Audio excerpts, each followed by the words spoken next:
അപ്പൊ നമുക്കൊരു long road trip പോയാലോ? കോയമ്പത്തൂരിൽ നിന്ന് നേരെ വാഗമണിലോട്ട് ഒരു ഫാമിലി റീയൂണിയൻ എന്നൊക്കെ വേണമെങ്കിൽ പറയാട്ടോ. രാവിലെ എണീക്കുന്ന കുറച്ച് കഷ്ടമാണെങ്കിലും ട്രിപ്പ് ആവുമ്പോ എന്ത് വേണമെങ്കിലും ചെയ്യുമല്ലോ അല്ലേ.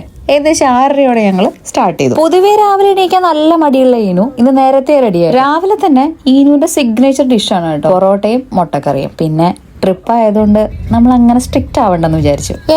ഓരോ മിനിറ്റിലും ഈനുവിന് ആ കൂടെ ചോദിക്കാനുണ്ടായിരുന്നത് ഇത് മാത്രം, ഇനി എത്ര ദൂരം എടുക്കും, ഇനി എത്ര സമയം എടുക്കും. പറഞ്ഞിട്ട് കാര്യമില്ലെന്നേ, നല്ല ബോറടി ഉണ്ടാവും.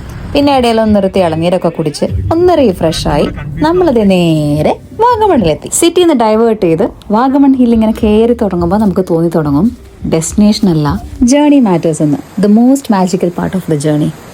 ഇടയ്ക്കിടയ്ക്കുള്ളതേ ചെറിയ ചെറിയ വെള്ളച്ചാട്ടങ്ങള്, പെട്ടെന്ന് വന്ന് ഓടിപ്പോകുന്ന മൂടൽ മഞ്ഞ്. ഇവിടുത്തെ കുന്നുകൾ അത്ര ഡേഞ്ചറസ് ഒന്നും അല്ല കേട്ടോ, പക്ഷേ curves reminds you to slow down always. ഓരോ ടേണിങ്ങിന്റെ അപ്പുറവും എന്തെങ്കിലും ഒരു സർപ്രൈസ് ഉണ്ടാവും, ഒരു പുതിയ പെയിന്റിംഗ് പോലെ. ഇവിടുത്തെ കുന്നുകൾക്കും ലാൻഡ്സ്കേപ്പിനും ഒക്കെ ഒരു സ്ട്രേഞ്ച് ചാമുള്ളത് പോലെ എനിക്ക് തോന്നി. അങ്ങനെ ഫൈനലി നമ്മള് റിസോർട്ടിലെത്തി. ഇവിടെ കോട്ടയം ഫാമിലിയും തൊടുപുഴ ഫാമിലിയും ഒക്കെ ഹാജരായിട്ടുണ്ട് കേട്ടോ. ഇന്ന് കാര്യമായിട്ട് സൈറ്റ് സീയിങ് ആയിട്ടുള്ള പ്ലാൻ ഒന്നുമില്ല, just spend time with family members. ഞാൻ ഏകദേശം 1 വർഷമായി ഇവരൊക്കെ കണ്ടിട്ട്. അപ്പൊ കുറച്ചു നേരം അവരുടെ കൂടെ ടൈം സ്പെൻഡ് ചെയ്യുക, കുട്ടികളുടെ കൂടെ കളിക്കുക. പിന്നെ നാളെ the most adventurous journey is waiting for me.